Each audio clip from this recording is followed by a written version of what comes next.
喺清晨嘅寧靜中，喺夜晚嘅燈火下，每日與主同行，喺愛裏面與主相會。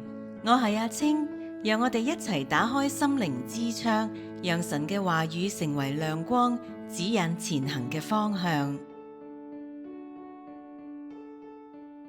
尋找失喪的人1，路加福音15章1至2節。眾稅吏和眾人都挨近耶穌，要聽他講道。法利賽人和文士私下議論說，這個人接待罪人，又同他們吃飯。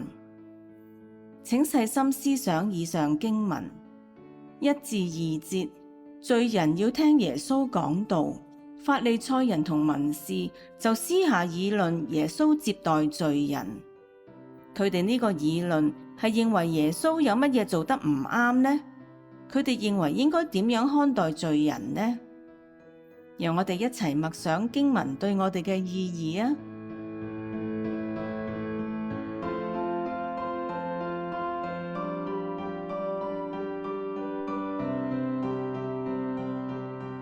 耶穌接待罪人，法利賽人卻拒絕耶穌。罪人要聽耶穌嘅道，法利賽人卻要議論耶穌。我哋可能冇直接議論或者拒絕主耶穌，但我哋有冇試過批評同埋議論主嘅僕人呢？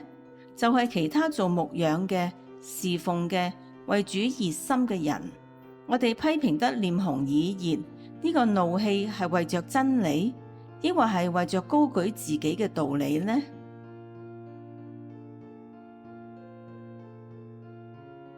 多謝收聽和諧頻道製作，每日與主同行。